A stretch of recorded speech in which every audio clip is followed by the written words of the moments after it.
Good morning, everybody in Facebook land. It is Jillian. So it's a happy Monday. It is an amazing, happy Monday. Why is it so happy? Because I didn't have to blow my nose that much last night. I ate a little bit of food. I went to sleep. I had dreams, but I don't remember them. So when you think about the dreams, it's like crowds of people, but they're not trying to send you any kind of message. It's just crowds of people in your dreams, like spirits, memories. And all the spirits that are around you, they're all memories. They're all memories that are floating around looking for a body to inhabit. I remember saying a couple years ago that we're in the Georgia Guidestones, and right now we're at 8 billion, projected to be 12.9 billion because Africa is up and coming.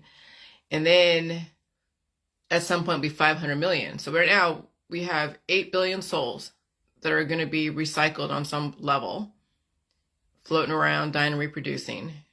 And then eventually in the future, 12.9 billion. So another opportunity to take on a body and take care of it. And then it'll be down to 500 million. That's a lot of souls that will not have a body to inhabit. That's a lot of souls that will either live in artificial intelligence and machines, because at some point they're going to be able to do that. And I can't say in the future if we're going to still have the high frequencies. If like right now, let's say this, let's pretend that we're in 5G right now. And when you're in like a 5G and there isn't really major fluctuations, then we're living on a specific algorithm, okay? And maybe slight fluctuations, like the change of seasons, just slight fluctuations. You can handle that, okay? And then there is 6G. That's higher fluctuations. You're seeing stuff, you're feeling stuff. And then you get used to that. That's like a type of equilibrium, but you're not total equilibrium because that means you're dead. You don't want to flatline. You have a little bit of fluctuation, but not too much. So that's 6G, and there are people being falling away and all that. People be surviving and getting stronger. And then 7G, then 8G. Now, if we get up to 8G or 9G, and we stay there at 8G, okay, that's great. We're all now at a higher level, higher frequency, higher level of intelligence. A lot of the shaft has destroyed itself, self-destructed. So now we have a very specific human race. Okay, so when you have 500 million people at an 8G or a 9G, at that high frequency, will we see all the souls that passed away the last however many years? Let's just say that they project that we'll be at 9G in like 2030 or 2050. Will it be easier to see dead souls in an 8G or 9G environment? Will it be easier to see spirits walk around as if they were alive, but they're dead? See, that's the thing about frequencies, okay? And you don't know what areas get more frequencies than others or have a higher frequency than other places. But we know that some places are haunted more than others. Yes, there's history in some places, but why are some houses? Yeah, there's a lot of history. Okay, well, that's true. Not everybody dies of violent death in every single house on your block. Maybe there's one house out of like 50 or 100 that died of violent death, so that house is more haunted than most people's. But then if you're able to cast out the spirits, if there was an actual violent death that happened in that place, then where would that spirit go? Well, I don't know. So we don't know the future. If being at 8G and 9G plus, are they going to then drop back to 5G? Okay, assuming that that's how frequencies and seeing stuff, like seeing other dimensions, is possible. I'm just making a hypothetical, but that's not too far from the realm of possibility that higher frequency environment, you'll have both the dead and the living fighting it out or hanging out together. But that's the thing. You as an alive person with so much spirit in you, so many memories in you, okay, have to be stronger than the dead. Which is why people who are alive are tortured by the dead, because their body is diminishing. They have kindred spirits Because you see that people that do see spirits and are tortured by them have a lot of health issues. I noticed that pattern when I watched Zach Bagans' Ghost Adventures.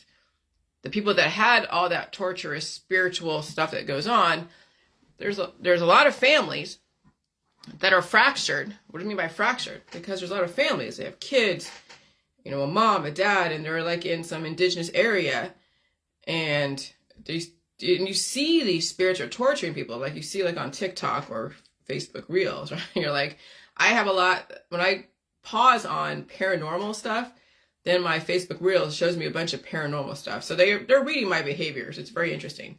So I'm looking at all these different paranormal stuff. I'm like, geez, my gosh. I do not want to have a camera on me while I'm sleeping at night because I don't want to know what goes on at night when I'm sleeping. I do not. When people put cameras at night when they're sleeping, you're asking for a world of whatever. It would scare the shit out of you. You don't want to know what happens when you're sleeping in your room, if the spirit's messing with you or not, why you wake up, right? Okay, you don't want to really know that. That's one side of the world that I just really don't want to know. I know enough when I see little orbs that go around me like I did a couple weeks ago. That's enough information for me. Okay, that's enough information for me. I don't want to know anything more than that. I hear stuff downstairs. I'm upstairs on the second floor. I hear stuff downstairs. It could be a mouse. Okay, it could be so many things. I could debunk anything, you know, and be like, so what is no, Audrey? So will we see in the future when we're like at 9G, will we see in the future the living dead? Will we, when you see, like again, when you see someone walking down the street, do you know if that's an actual apparition that is so vivid, that is not pixelated, or is that a real person? That's what's going to be interesting. Do you know what's real or not? That's what's going to be interesting. And so I want to kind of just transition from my last transmission about Disney and creationism, because the dead, when we are doing the abracadabra, using the Ouija board, playing with the mediums, speaking in tongues, doing chants. I mean, that's even in temple, like synagogue. I've been to temple every single Friday with my parents. Churches, hymns, all that is like chanting. That is conjuring up the ancestors, the dead. So you have to understand that the world that we live in, it's like we're living in a ghost world, in a zombie world, where we are always referring to the dead. Okay? The dead. And pain is where you want to evolve to the living, but people don't want to evolve to the living. They want to be in the past. They want to be partly dead and partly awake, because the pain of actual life, actual modernism, real modernism, evolution is painful. So people hold ghosts inside of them. They read ghostly scriptures. They read zombified type of information that's from the past. And they stay there.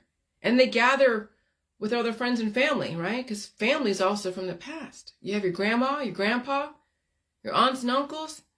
Then you have the future, which is the kids, but they're more the past because they're not allowed to evolve. They're only allowed to just grow up in a zombified state when you think about it. I know it sounds really like, holy shit. But that's really true, because when you're giving your kids the cures, you're curing them in the image of their grandparents, of their great-grandparents. And so when I look at my husband, because he's from Appalachia, right? And I look at all the old Civil War photos, the old photos from just like the 1800s, the 1700s, 1800s. And I'm like, honey, you look like a Confederate soldier, or you look like a Yankee. If I were to put, or a musketeer, sometimes you look like a musketeer. Like, I actually see the past in my husband. He has the face of someone that you could put right into the Civil War, put him in all the Yankee uniforms or the Confederate uniforms, he would blend in. And that's actually many people here in Ohio. Because yes, this is where the North, this is where all the Yankees were, right? This is where the Freedom Train was ending up. There's tunnels, there's actual slave tunnels or freedom tunnels where, Harriet Tubman or that other guy, Douglas, whatever his name is, helped save and free the slaves from slavery from the South. And so I'm looking at when I look at my husband, I look at the past. See, that's uncanny. That is so weird. That's what's had me so fascinated by moving over here, because in California, it's all biotech, it's all diversity, it's all CRISPR gene editing and innovation. And then you come over to here, Ohio, now you're looking at history, the old buildings, the people who haven't changed, and they just keep reproducing clones of themselves, That's when you look at what's her name? She was a Legally Blonde. Reese Witherspoon, her daughter looks like an exact clone of herself. Cindy Crawford's daughter looks almost exactly like her. A lot of these stars, the lady I was watching last night on Messiah, she looks like Justine Bateman. And then also my next door neighbor, Gina, looks like Justine Bateman. We have a lot of clones of the past and of the future living together. Doppelgangers. I've seen people that look like someone my husband works with. An older version of someone that my husband works with. When I was on a plane going somewhere, I'm like, my God, that looks just like Mike. Oh my God, that looks like Mike's dad. If it was Mike, if it was actually, it was Mike. I mean, it was the features were so uncanny. It was so eerie. Okay, and then these people that do their job. They go about their business. I mean, it's not like they're anything mythical or anything ethereal. They're just like you and I, living their life, but they have characteristics of history. And then, of course, I watched last night on Unexplained, last night with my husband, Unexplained Mysteries, where a guy, he's from the South. He went to Antietam over there. I think it was at Gettysburg, Antietam or something. And he had a major, he had an attack of memories where he was crying so extensively when he went to that site of the battlefield. And he went, I guess, into one of the shops or something, or museum, and showed some colonel or major. And it was him. They had the same face. He had the same scars of the injury of that major from Gettysburg or Antietam or something. And he said he was reincarnated from that dead soldier. Okay?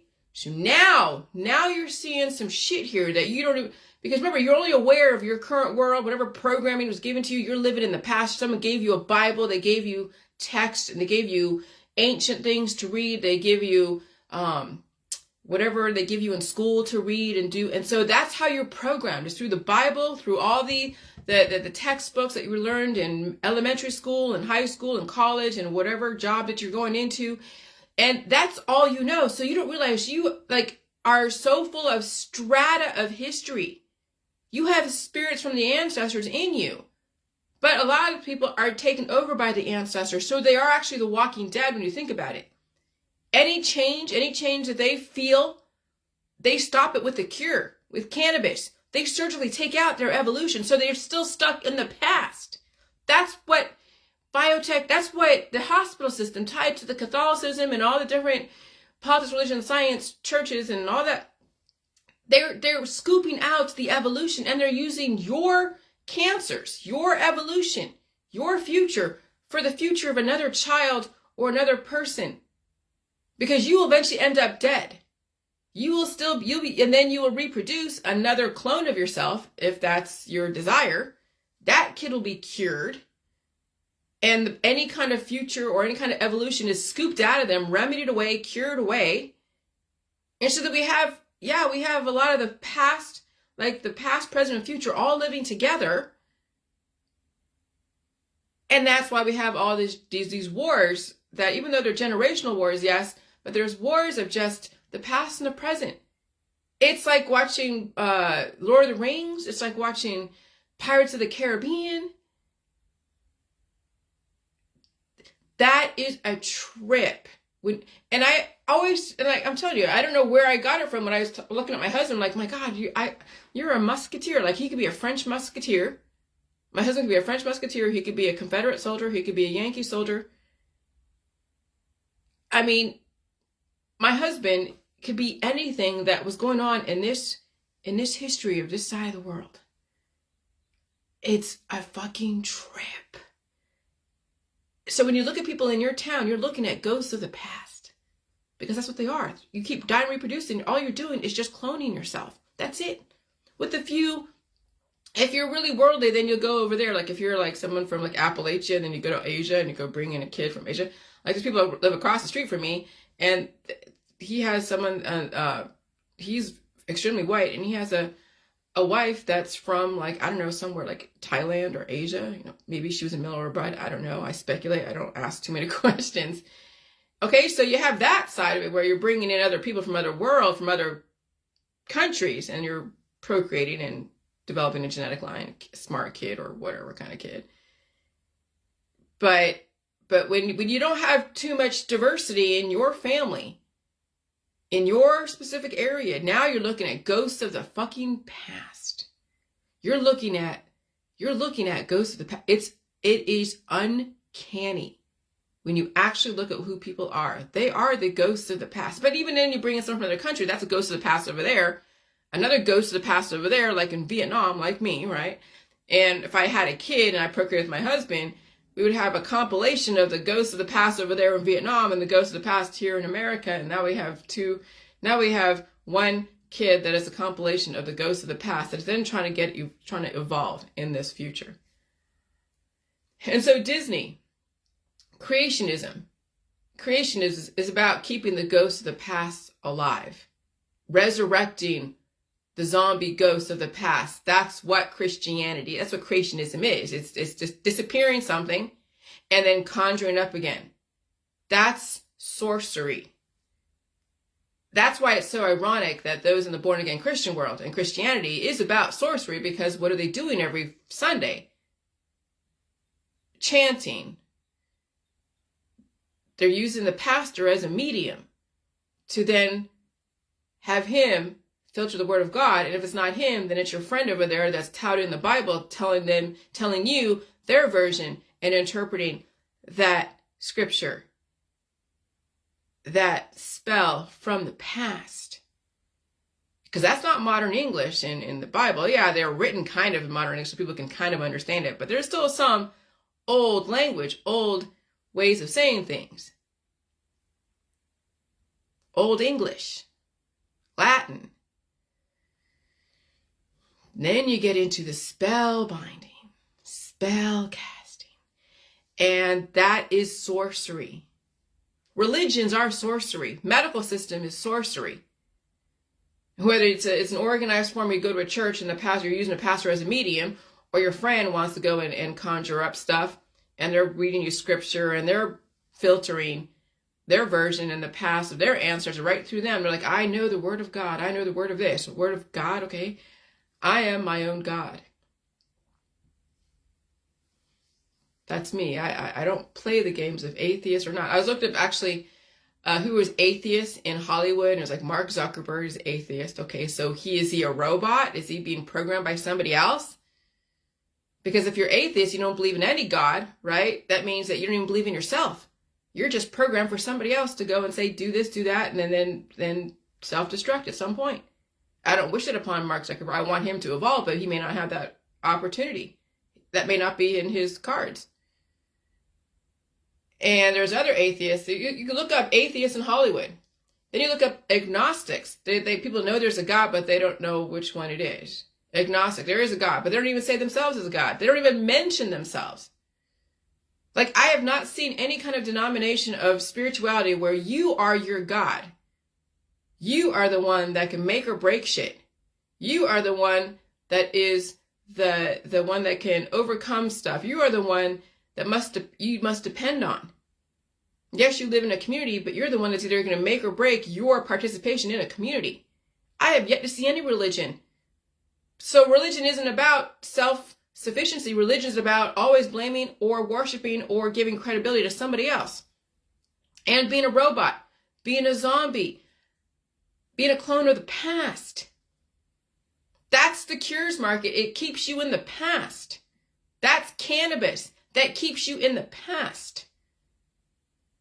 That's surgery, taking out your evolution. So Disney equals creationism. So all the people that are born again Christian who hate Disney are the actual reason why Disney is what it is. Disney equals creationism. Conjuring up or disappearing energy equals magic. Medical, holistic, energy healing, astrology, and star seeds. I know born again Christians out there that I used to hang out with probably would not appreciate me saying this, because they're the ones that were like, oh yeah, look at this model doing this. Look at that advertising doing this, or whatever other signs and symbols. They're the one that's pointed out the Illuminati, right? That was the next religion for born again Christians, was anti-Illuminati, while you have people over there in Africa are for the Illuminati. They're all in the dressing, they're playing the part. They have the costumes. So you have the first world that was like all anti-Illuminati, and there are a lot of the born-again Christians are right-wing conservatives. Then you have people in Africa, a third world nation, or a developing country, all for the Illuminati. Then you have the clashing. See, you got to realize that after 9/11 happened, a new religion happened. A new religion was developed. Because the teaser for me, when I learned about it, when I wasn't even in the space to learn about conspiracy stuff, was when I was in college at Chapman University. Now it's called Brandman, but it was an adult college in the evening over there in Sacramento, Folsom, California. Yeah, I was in Folsom. And my professor was the one that showed that movie called Loose Change, where it started questioning the official narrative of 9/11. That was back in like 2006. For me, 2006 was when I learned the first about the conspiracy of 9/11. But then I was like, it was a seed. See, he planted a seed. And then years later, 6, 7, 8, 9, 10, 11, 12, 5 years later, 4 years later, I went full conspiracy. Like full on Alex Jones. Full on.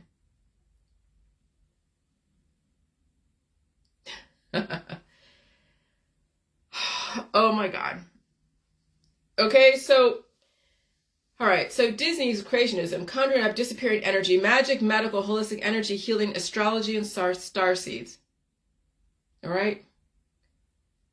That's the Illuminati, and they developed a religion for you to be for or against it, the New World Order. That was the new religion. And you didn't know that. You just fell into it because you're like, oh my God, we're going to die. Everyone's going to die. And then it had all these articles like, oh my God, you're going to die someday. Well, yeah, if you keep, taking your pills, pass up into detoxes and starving yourself. But yes. And so that's why I wrote my book that Illuminati is a pejorative, because it really, what the Illuminati stands for, when you think about it, is for the Rosicrucians. It's a pejorative for the Rosicrucians, a melding of all the religions, which is the Jewish mystics, the Christian Gnostics, Hermetics, Greek mythology, and Egyptology. That's what Rosicrucian is. That's what it is. And Disney was a portrayal of the magic of creationism, the magic of pharmaceuticals, giving you your every wish.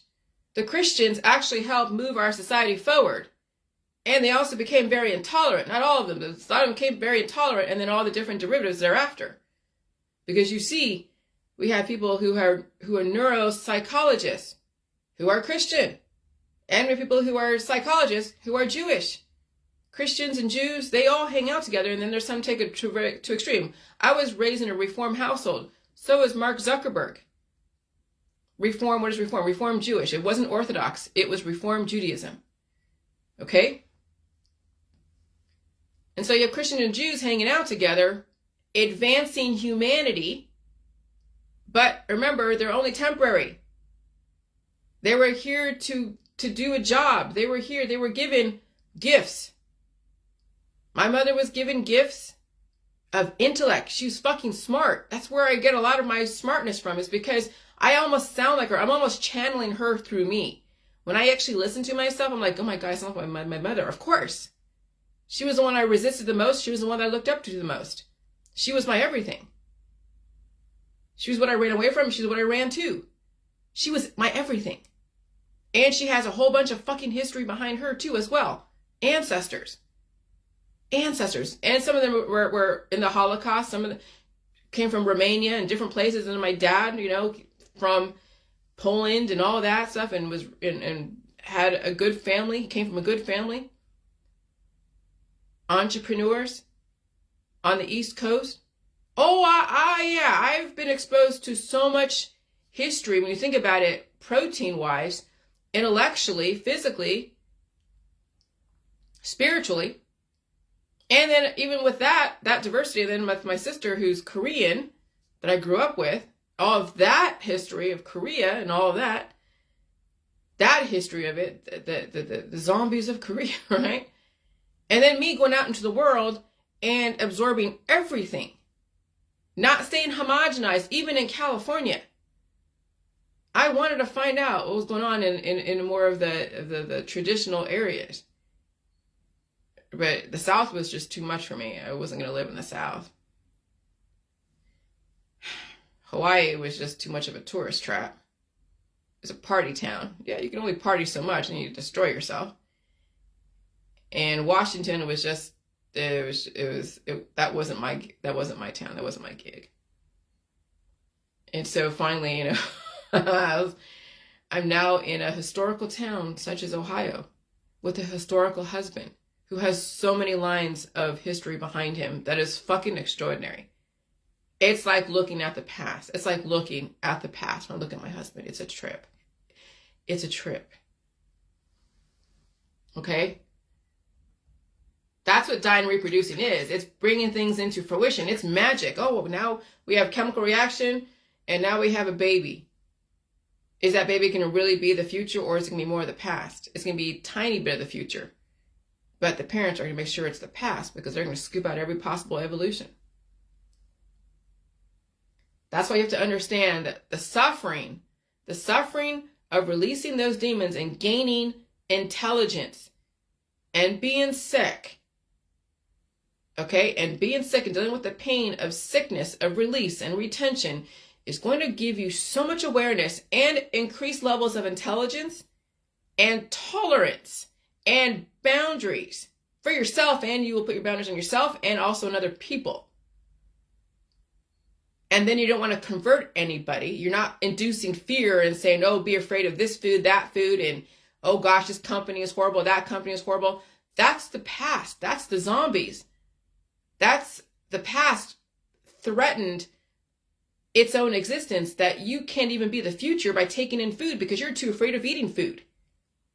Those are the zombies. Those are your ancestors trying to stay alive, and they don't want to be gone, but you're fighting. That's the thing with humans right now who are aging out, afraid of food, water, and air, is their ancestors are trying to stay alive. The zombies, the ghosts inside of them are trying to stay alive while you are trying to fight for your fucking future and your survival.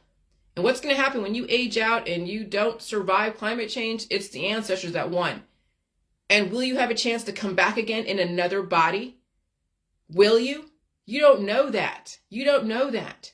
You can't guarantee that you'll be able to come back. But you might have more of a chance between now and 12.9 billion, assuming that you're able to get back into a body in your town. But are you going to come back over there as in a body in Africa? No, you're probably going to try to come back in the body that you were in, is in a body that is in the town that you're familiar with. That's why ghosts stay local. That's why they stay close to familiar things like objects. So when you bring home an object that was tied to someone that died violently, that's why people, when you see those ghost shows and they're like, I brought this object home from an antique store and it holds a malevolent spirit, or they took it from someplace that someone died, in between two buildings, and it was like a glass bottle, and they bring it home and now they have paranormal activity in their home, is because that ghost was attached to that that object. They weren't going to move on. That was their familiar. They weren't going to move to Africa and go try to find a baby to inhabit in Africa. No, the ghost said of you as a ghost, so you're going to be dying because that's what you expect. You're going to be looking for the familiar objects. And then when someone moves into your house, and when someone and takes your object, you are now tied to objects when you die. Because your spirit doesn't die. It just finds the things that are familiar with. And when someone has your ashes, now you're being hauled around in an urn. And if that person dies, then that urn goes somewhere and it's in the landfill because someone throws it away, I guess. Or what are you going to do with it? And then you're stuck stalking the landfill the rest of your life, or the rest of your eternity, I guess. That's what you have to understand. We're in a real spiritual type of thing going on. And I believe me, if you were to ask me 10 years ago if I would be in this place, I would tell you, what the hell? Oh no.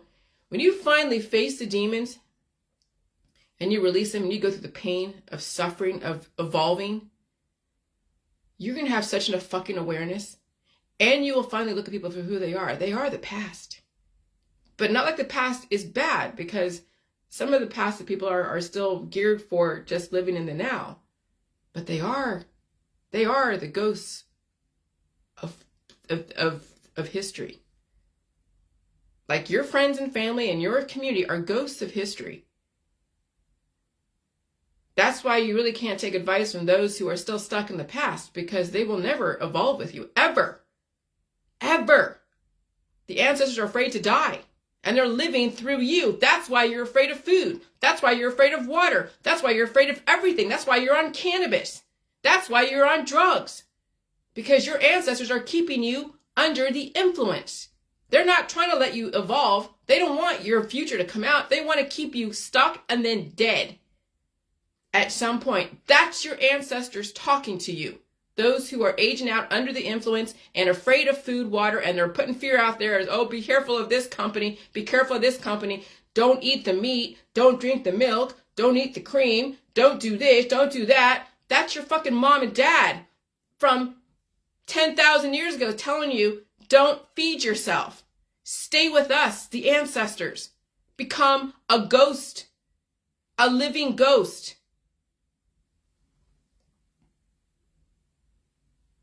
And so Disney equals creationism, equals conjuring up or disappearing energy, equals magic, medical, holistic energy healing, astrology, starseeds.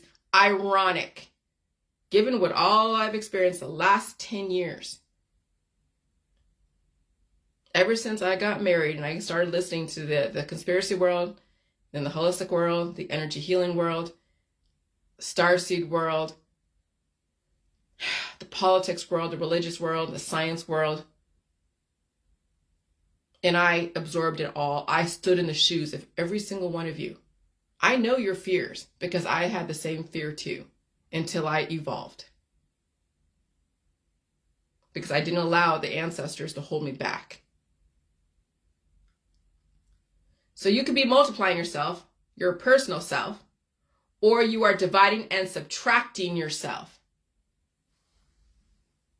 When your guts start eating each other and cannibalizing you, you either feed it and maintain, or you waste away to nothing, called the aging process, or you're gaining so much weight that you will then tax your vital organs, and then it'll be vital organ shutdown if you can't handle and have enough energy to push things through. Because when you have so much substance to you and it's adding pressure and taxing your vital organs, it could also be closing up your arteries and capillaries that feed you the blood and the oxygen to your vital organs.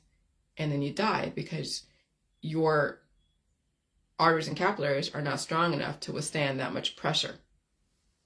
See, when you want to, right now in this environment, being obese is okay if you can release the demons slowly and still maintain strength and build up. And that's why you need to blow your nose and conditioning yourself to keep everything open, even when you're obese.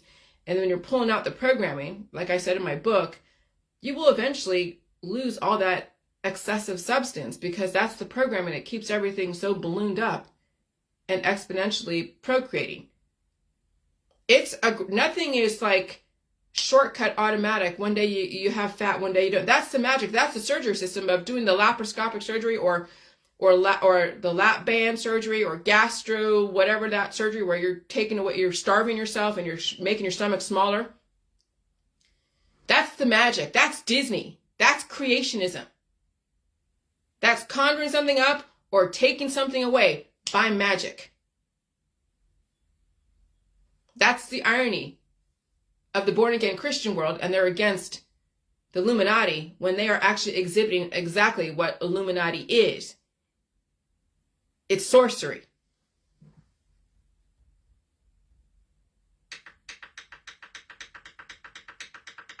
And so your brain up here looks like intestines. And then you release energy from those intestines through your mouth, nose, ear, all that stuff, right? You're speaking. You have intestines down here. It's your another brain down here, and it's releasing stuff. Yeah, but it's releasing liquid stuff. Maybe you release energy in your fart, but that's not really a communication that you want to work from. But right here, this is the intelligence of how you filter and how you intellectualize the energy in your body and adapt to your environment. So everything gets processed all over the place, and this is where the intelligence or lack thereof comes out. And you can't close up your ass down here. You can't close up your system. You have to keep your system open. If not, you will balloon, or you'll have so many traders. So TRAITOR or TRADER, someone buying and selling your proteins, and they're cannibalizing the shit out of you. That's the aging process. That's when you're losing substance exponentially. And when someone takes Ozempic or they get all the crazy surgeries to take off the weight, and they're doing so many exercises to do that, and you're in a really aggressive environment, that's a runaway train. Because then you're going to have to then finally stop all that because you'll waste away to nothing. Then you got to bring on the calories so you can survive, but you may have to blow up a bit. And they'll be like, oh my God, I'm going to get fat again. That's when you have to release that programming. But people don't. They want to do the shortcuts. And they finally get off the shortcuts and they go back to their organic state of having to go through the process of what they ran away from and have to revisit that again and then release the programming that caused them to get that big again before someone came in and did the magic. That's going to be your Achilles heel, is having to revisit the pain and the suffering that caused you to go use the medical and holistic system again. And you have to face it and deal with it. And you can't use the cures or the surgeries anymore. But if you do, then that's your own choice. But there's no such thing as shortcuts in this life, in this world. So hello, you gain, release energy on both ends. Balance both. Your gut and your brain are both the first brain and the second brain. So you can figure out which one is the first brain, second brain. I say both. Because you have to have enough intellectual capacity up here to know how to manage things down here. You have to have enough food down here to keep this up here so that it's interchangeable. Okay? There is no, this one's not better and this one's not better. They're both having to work together. So when you have the case of the incredible shrinking stomach, like those girls that want to have a flat tummy and they want to look like a fucking model that wants to go and procreate all the time, your brain is also shrinking. When you have gut issues, neurological issues are not too far behind. Be comfortable with carrying more substance in this environment. You can't afford to play the skinny body game. It will be your undoing. Having a lot of substance will help you figure out how to manage your intelligence, slowly losing pressure, but don't fast track losing pressure or substance because it was like a runaway train. Everything is gradual and it's a transition. But remember, if you are aging, you are entertaining traders in your body, and they are leveraging you. And so that's why I have now, when I told my husband, this is what I'm going to be eating. Well, I'll have pork chops every day because they're good with rice or potatoes. Every day. I'll have my milk, my coffee with the cream in the morning. I'll have ice cream, and I have juice, fruit juice. I have some carrots. If I feel I need to have some cabbage, I'll eat it. The only time I ate cabbage, like a lot of cabbage, when I felt sick. And I was dealing with something when I was going through another evolutionary existence or an evolutionary leap. I would eat a bunch of cabbage. I would crave that crunch. My body knows what it needs, and it'll get it when it needs it. But when I'm maintaining a relative equilibrium, I'll have pork chops every day. When I get hungry, maybe I'll have a piece of bread with some butter, and I'll have my milk, and maybe I'll eat a carrot if I really want that with some cream cheese or sour cream if I have it in the house. And that's really, I don't have chips in the house. I'm not saying that's bad, but I have scaled down my eating where it's not so diverse. Because I don't really need to eat. I have enough diversity in my body, and it's being maintained by the meat and the milk, the cheese and the eggs and the fruit, right? The fruit juice and my water. And then it's cheaper, and I'm still alive. But the milk is what's so important. That's the nectar of the gods, the milk. Okay?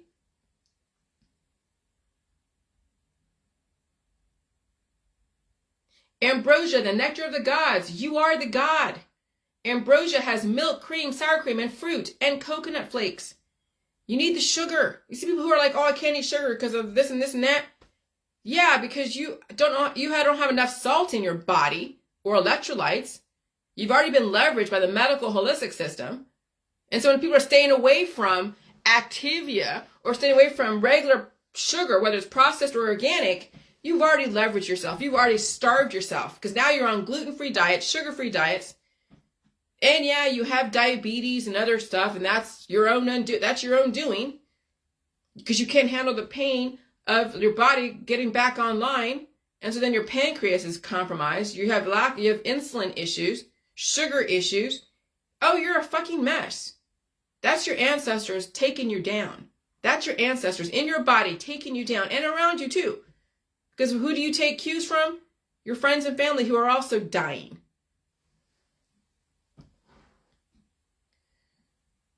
You need milk to live. You need salt to keep everything going, moving. Everyone out there, they're deficient in milk or deficient in electrolytes and salt. And these people are like, oh, can you have goat milk instead of cow milk? Fucking drink cow milk. What's the goddamn difference? Oh, because it's too much lactose intolerance. Well, then maybe you need to open up your system to release the demons. Maybe the reason why you have so much, I won't say intolerance, but you have so much diarrhea or you have so much mucus because the body's trying to get rid of the demons in your body. But you want to keep them in. You want to keep your ancestors are destroying you in your body. Those are who are lactose intolerant, who are sugar intolerant, who are intolerant to food. Their ancestors are starving them.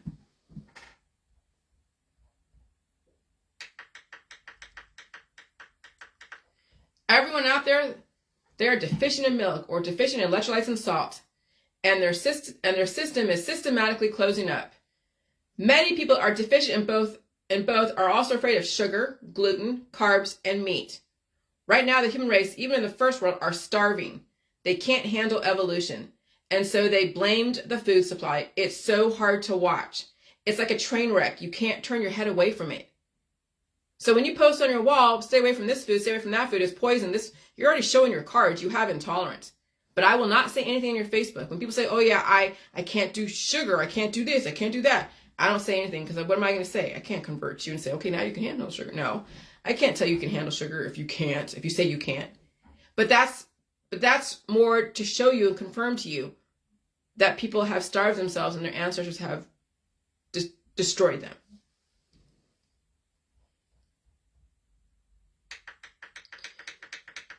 And so when you always prepare for the worst, and when you always assume the worst about people, places, and things, it's because you've seen the worst in humans. Of course, it's relative, because I don't really want to see the real worst of humans. That happened 2,000 years ago, or however many years ago, when Jesus was nailed to the cross.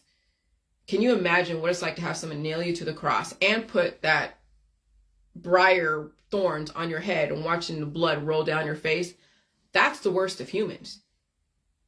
But then there's even worse than that, because you hear about stuff that happened in medieval days, the things they did to people to torture them. And even today, what people have done to torture people. All right?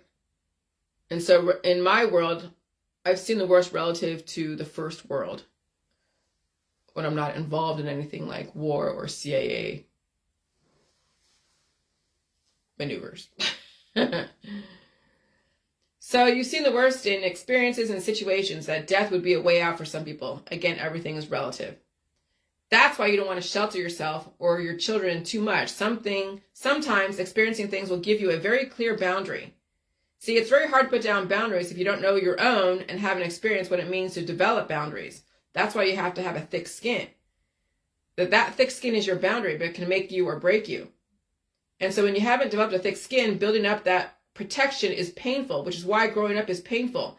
And if growing up is not really painful, then when you do grow up finally, you may not survive adulthood because you were never conditioned for it.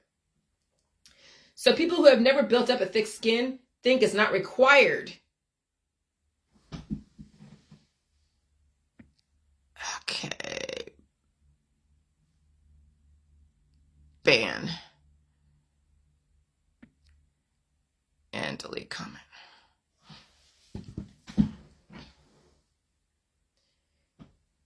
People who have never built up a thick skin think it's not required to have a thick skin. So then everything gets in, and then they do not realize that demons are manipulating them again. You develop a thick skin so the demons are not influential. You can't shortcut protection. You can't explain away with love and fear. And so when someone, when you haven't really felt the pain of evolution, everything gets in. And that's all the demons trying to control you. Okay? And then also your ancestors stay in. And they built up a protection against your evolution. And they keep telling you, don't eat this, don't eat that. Be afraid of this, be afraid of that, because they don't want to die. They want to possess you. Your ancestors want to possess you. Just like a mother toxically possessing their child. Your ancestors are toxically possessing you, causing you to age out and look exactly like them when they died.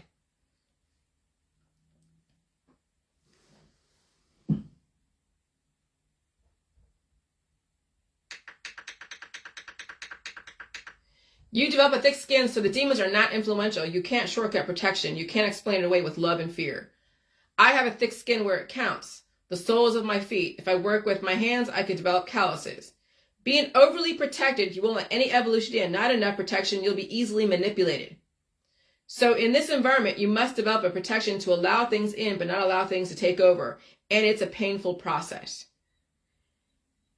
When you do allow things in and you have the protection without taking shortcuts, the intelligence in your body, mind, and spirit will be exponential. It's hard to relate to that if you haven't experienced levels of awareness that isn't induced by psychedelics or fasting or playing with your hormones. Actually being sick, like actually feeling sick without taking away with cannabis or starving it or using something else like J juice to anesthetize you or cure you, actually being sick is the answer. And facing it without trying to disappear it is the path to exponential intelligence. I'm telling you, you cannot shortcut life. If you are that far gone, being sick is not for you. So the answer as far as levels of awareness, you have to have the substance, the infrastructure to hold that awareness. I have the infrastructure to hold awareness. I'm okay. Like I feel skinny today. I feel actually really proportional today. Yesterday, the day before, I felt like I was built as big as a house. But today, I feel okay. I feel actually nice and calm, and I have enough substance. I have the infrastructure to handle levels of awareness. It's like if you don't have the infrastructure, you don't have the wherewithal to deal with the pain of the suffering and all that, then you need to go see your doctor and have yourself being taken down notch by notch because you can't feel you don't want to feel the pain of the future of the evolution. You will have to be cannibalized by your ancestors. And so I will tell you, every single time I was sick, extremely sick, so sick that I would not wish it upon anyone that is weak, was another level up. When I was dragging myself, when I was taking care of my dog, just dragging myself to help her down the stairs, carrying her down the stairs when she couldn't by herself. I was sick during that time. I felt being possessed by whatever spirit that she had and whatever's going on in the environment. I felt it. And I also felt it when I was sick last summer, July, August, when I felt like I couldn't barely, this is before she got sick, when I barely could get out of bed, barely could eat, barely could drink water. I could barely do anything. It was like a feat to even make myself a potato soup. And it was so amazing to eat menudo because it was such a cacophony of energy because there was flavor and spices in that menudo that was so freaking good after not eating for a few days. I'm telling you that when you have the infrastructure to deal with that kind of evolution, when you finally release those demons and you pulling out that program, which I did every single day, it's in my book, as you gain your strength, you will have a different awareness about everything. That you fucking survived. You faced death in the face. That's what it feels like when you're so sick and you face the demons that are taking over every part of your body, trying to slow you down and keep you cemented in your bed. You have won the fucking battle. That right there, nobody can take that away from you. That is your personal win. But you can't explain it to someone else who's under the influence. You can't explain it to someone else who's totally toxically positive or toxically negative. You can't.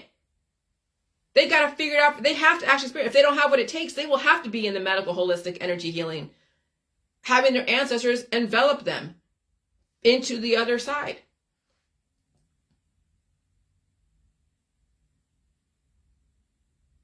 So I'll tell you, every single time I was sick, extremely sick, so sick that I would not wish it upon anyone that is weak, was another level up. That is the path, if you can handle it. Otherwise, you're just playing with your hormones until there's nothing left. And that's the ayahuasca crowd. That's all the psychedelic crowd. That's the ones that are all about sex and love and whatever, and drugs and alcohol. Yeah. Remember, it's a gradual process to get to that point. You have to start opening up your body, your mind, and your spirit. And that process is in my book, okay? If you are super skinny and you get sick, you have to feed that sickness so much food and release the demons. And yeah, it can be painful because you're going to feel bloated. You're going to feel like you weigh 1,000 pounds. And maybe you're constipated because your body wants to hold on to that food to figure out how to convert it to your benefit. You can't try to get rid of it. If you feel bloated, you can't try to get rid of it, especially when you're sick. But, you know, when you can try and pull it out, but if there's nothing there and you can't do anything more than try to pull it out, you're not going to take jelly juice. Don't even fucking do that. See, sometimes you have to have that shit in your body for however long and make you feel whatever. And then when when you're like, okay, can I see if I can pull it out tomorrow? And it does, and it's somewhere there. That's where you have to understand that you cannot, if your hands cannot pull out that shit, if you're that constipated in your hands, then you have to sit there and let it do its thing. That's why you have hands. That's why your hands aren't like 10 feet long, where you can go all the way into your system and pull everything out all the way through no. You have digits that are this long for a reason. Then when you start using excessive like laxatives and jelly juice or anything else like that, then you are fucking yourself. Literally, you are fucking yourself. You have to feel the energy. And so the process is in my book. If you are super skinny and you get sick, you have to feed that sickness so much food and release the demons. If you are extremely overweight and you get sick, you have to feed that sickness and release the demons. You may not have to eat as much if you're extremely overweight, but you definitely you have demons to release. All right, I gotta see who this. God, hold on a second. Sorry. I'm purposely being distracted here for a minute.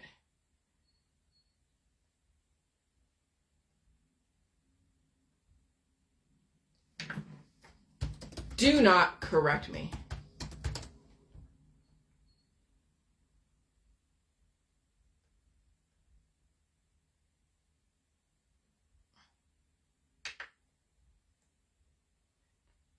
I am deleting that comment. I don't like when someone corrects me on my Facebook.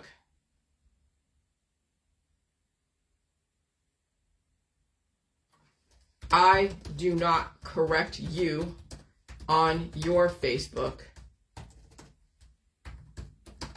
Stop it. Because I will block and delete. I do block and delete. I don't care who you are. I'll leave that comment up. But this is your last warning. Last warning. And that's all I'm going to say.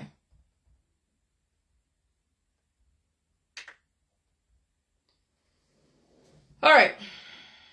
That's putting boundaries down. She came into my page and said something, wanted to correct where I was coming from. She put that down. I put my boundary down. That's it. She violates it again. She's gone. I don't care who you are.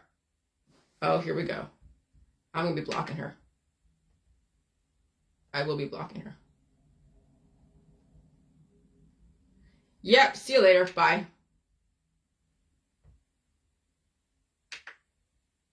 Point of view on your page, not on my page. See, she's gone. See, people take my words and twist it because they don't like what I'm saying. You react to my stuff because you don't like what I'm saying. Confirm. She's gone. So bye, Brayton. Good luck to you.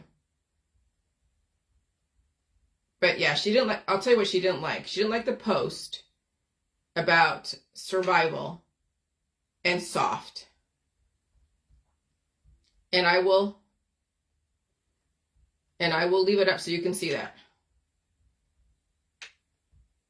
The one about you may deserve it. What is that? You deserve to be in an environment that brings out the softness in you, not the survival in you. See, she took only one context, and that's how she was able to, yeah. So I'm done with her. She's done. So there's that. All right, she's done. All right. Sorry. But I understand people having a difference of opinion. Do it on your page. Take that meme and post it on your page, but you do not go on someone else's page and correct them. I don't do that to her. I support her on her page. And then if I disagree with something on someone else's page, I'll put it on my page. And I'll leave it there. And no one should try to disagree with me there. That's the boundaries issue that young people have. They'll take what you say and say, yeah, I like diversity.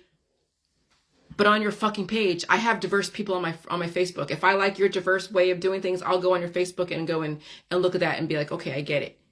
But you don't go on my page and correct me. You don't do that. I don't do that to you. Don't do it to me. Okay? All right. So that's taken care of. All right, let me get to back where I was from. So that's how you see it. That's how you put boundaries. That's what I'm trying to train the world, is that you can have your differences of opinion, but do it on your fucking page.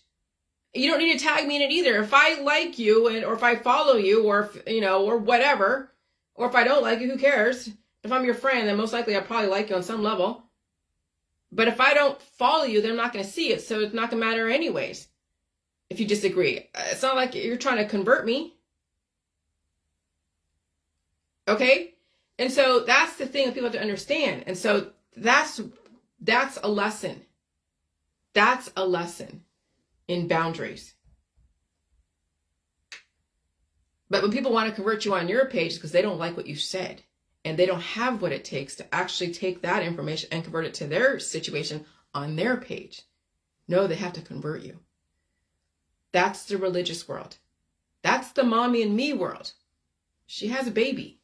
Yeah, she has a baby. She didn't like something reached her in that post. But whoever developed that post to begin with or posted that has also a baby. But I'm not calling her out because I'm not trying to. That's the way she thinks. That's fine. Some people have been very traumatized by people in the past, by their mother, their father, their sister, their brother, by somebody. And so they are survivors of trauma. And so now they're going to go the other side. Instead of being strong and realizing that it's made them stronger because they survived it, now they want to be so soft to where their kid won't have any protection. And they will protect that kid so much that that kid will not know what it feels to actually try to survive any situation. So when mom is not around or when she passes away and that kid has been so protected and so coddled their whole life, now they got to go and fight the demons out there. They won't have what it takes in body, mind, or spirit. It's not just physically. Body, mind, and spirit are all three working together. You're not just a body, you're not just a spirit, and you're not just a mind. When you can't survive intellectual abuse, you will cave. If you can't survive physical abuse, you will cave. If you can't survive spiritual abuse, you will cave. You will either turn into whatever is attacking you, or you will die, or you will find a way to assimilate and become stronger. Okay? So you have to be strong. You have to survive in body, mind, and spirit. Not just the spirit or the mind or just the body. It's all three if you want to survive in this waking world. And I'll tell you, a lot of these new mommies out there have a hard time with this. Especially the ones with small children. Very small children. They came from trauma. They have a baby because they were told to have a baby, that this is a thing to do. That's why those that have babies at a young age, yeah. That's all I'm going to say is okay.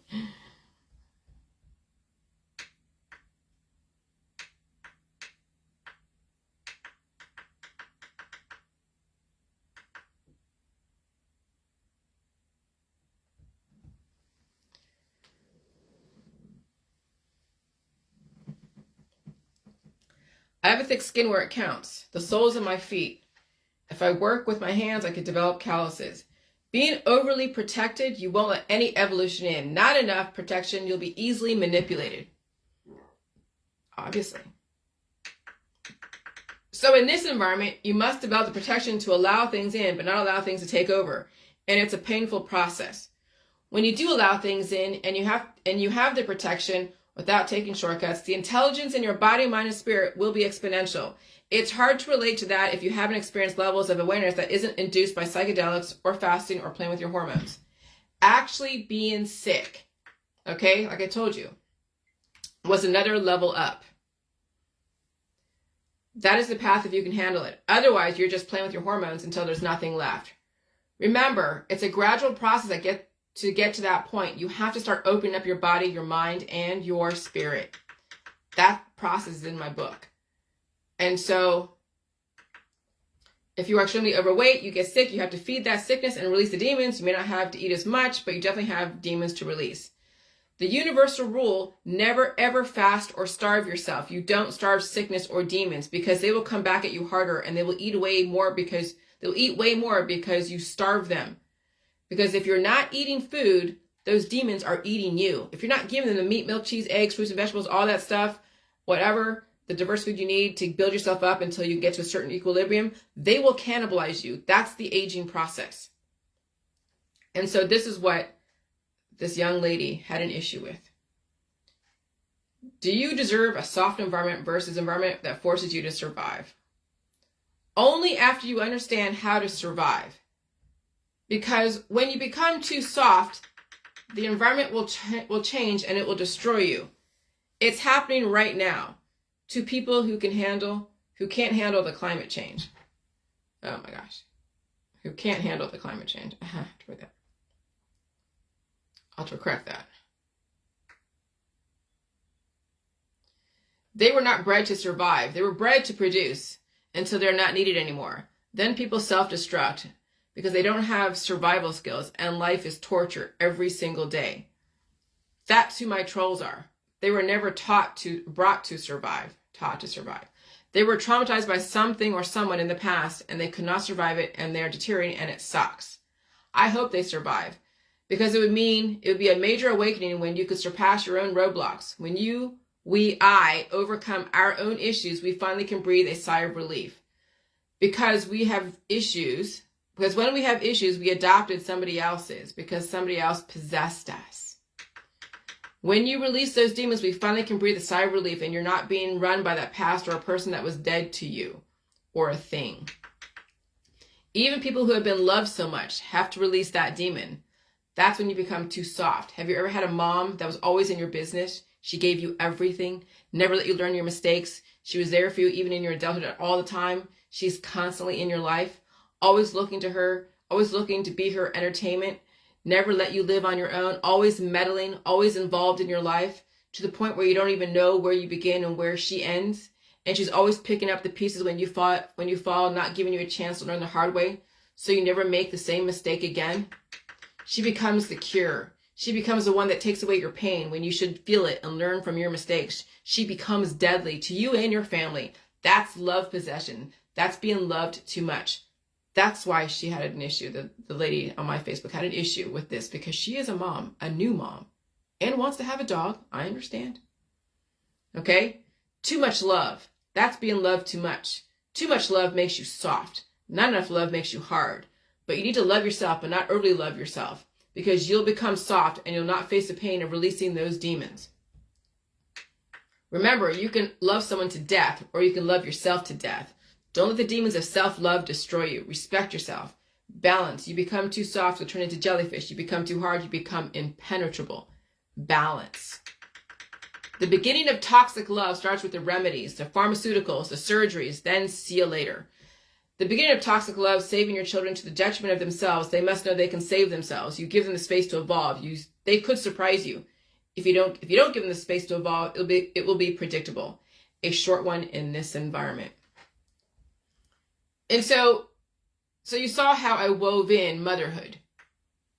Now, you look at your Facebook, okay? Many of you are going to fit that description. You are going to protect, even fathers too.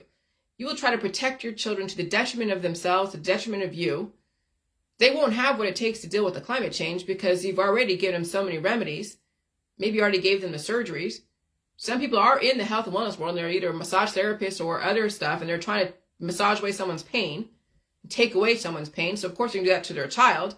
In this environment, you take away your child's pain, they won't have what it takes to deal with the fluctuations.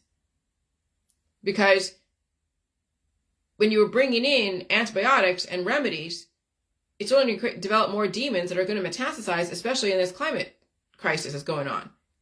And they'll have more infection. You see, I saw a meme from somebody, I won't say his name because he's a pretty well-known figure in the anti-V world. I'm going to find that meme.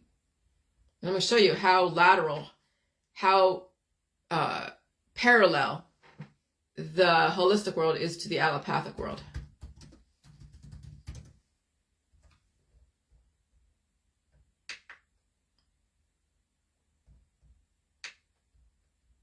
Okay, hold on.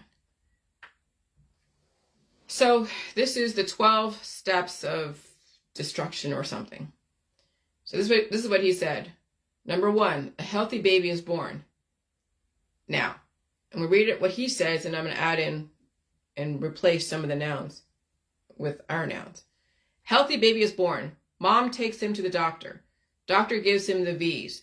Child develops ear infection and other issues. Doctor prescribes antibiotics and Tylenol. Child continues to develop infection and illness. Doctor prescribes more antibiotics and Tylenol. Child develops food allergies and eczema. Doctor gives him more V's. Child develops asthma and ADHD. Doctor prescribes steroids and Ritalin. Mom thanks doctor for helping her child.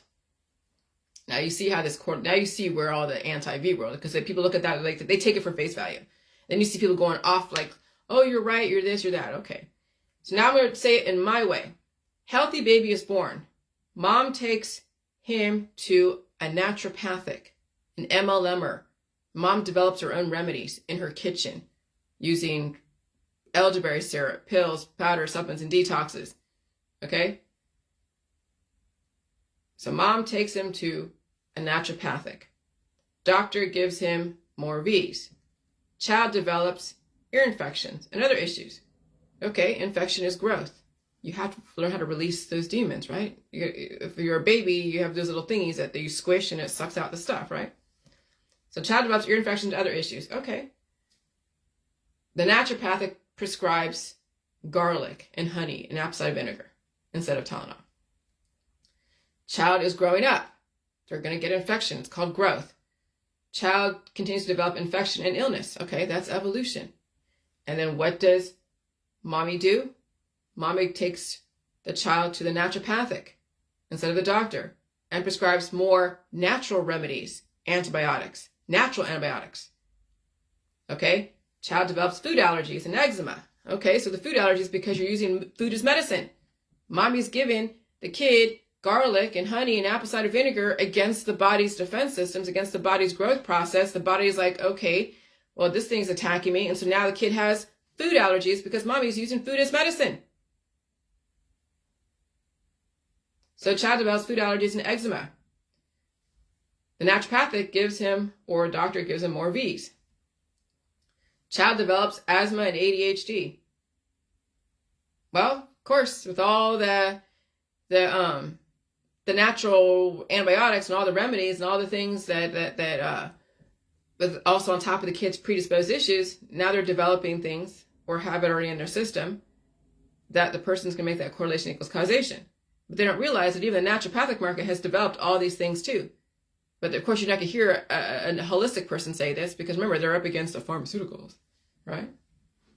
So then the doctor or the naturopathic prescribes steroids or stronger. Well, actually, at some point, you go from a natural remedy to then a prescription remedy, then to a surgery, and then to oncology and to the grave. That's really the order of operations in the naturopathic and the homeopathic and the allopathic world. Okay? And so that's the order of operations of developing very weak children who have parents who have to protect them from everything, who don't understand there is a balance between a little bit of suffering and not too much suffering. There has to be a balance. You can't take away all their suffering, or they'll never survive aggressive situations. They won't have what it takes. That's why people commit, suicide, because they can't handle change. They can't handle loss. That's why when people are married for so many years and they've never really been on their own and their spouse dies, they follow along right afterwards. They can't handle the loss of their husband or their wife or their child or anything. And so, when you have parents that are constantly bailing their kids out, whether it's with a remedy or a surgery or money, or always in their kids' world all the time, meddling. Yeah, you're all having fun for a minute. It's great to party together. It's great to be there and have the birthdays and all that. That's great, okay. But where is the evolution in that family? There is none. There is none. When will the kids allowed to evolve? When will the parents allowed to evolve their own child and themselves? If grandma who's dying is now imparting all of her deadly recommendations to her kids and her grandkids, where the fuck is the future in that family? There is none. That was all by design. And so, yeah, when you have people like, oh yeah, I'm going to be the best mommy. I'm going to be the best mom. I'm going to be the best mom in the whole world. And they get validation from their friends or family, their community. What does the best mommy mean? See, they don't even know what that means because they're so fucking young. They're like 20 years old, maybe 30. They haven't really even developed their own brain or their own mindset because they're always following the footsteps of somebody else. That's why you're just like, yeah, okay. That's why that's why you stay on your own Facebook. You don't go and convert somebody else. Because I will get 20-year-olds with babies trying to convert me and twist my words. Oh, you said you like diverse information. Yeah, on your fucking Facebook, but do not counter me on my own Facebook. Do not argue, do not debate with me. But see, people hear what they want to hear because, again, they don't listen to understand me. They listen to understand their point of view. That's the thing about that not everybody has the capacity to evolve. Because they listen from their standpoint of how they're going to take my information and twist it to their agenda. That's why I say what I say, and it's your own funeral. It's your own whatever. I just say what I say. You will take it however you want it. And so now you understand why families can be so detrimental to themselves, to each other. Why mothers can be so detrimental to their children. Kids die at the hands of their mother in not so many ways. Okay? Kids. That's all by design. That's the whole nature of family, is that you pass down the same genetics, the same traditions, the same habits.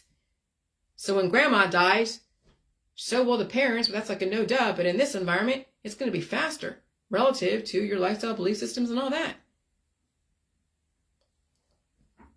And so hopefully there are some young parents out there that will figure out how to deal with evolution. That yes, you will have to transition yourself away from the medical holistic system, but that's a transition. That's something you're going to have to figure out yourself and your doctor and your family. And you hope that you don't have a meddlesome grandma that will tell you all the traditional natural remedies, because she will take your whole family down. And so it's going to take a very astute and evolutionary parent, young parent, who has the ability to take on new information, to let grandma deal with her own bullshit over there. And if grandma does not know her own fucking boundaries, and you allow her to cross boundaries, that's the possession. That's the love bombing. That's the possession. That's the witches, Wiccans, warlocks, wizards, casting spells on you, your ancestors. When you allow grandma to basically take over your whole fucking life and she's dying, that's your ancestors taking you down with them. But Jillian, that's so horrible. You're dividing families. Well, do you want to fucking live or end up like grandma, suffering?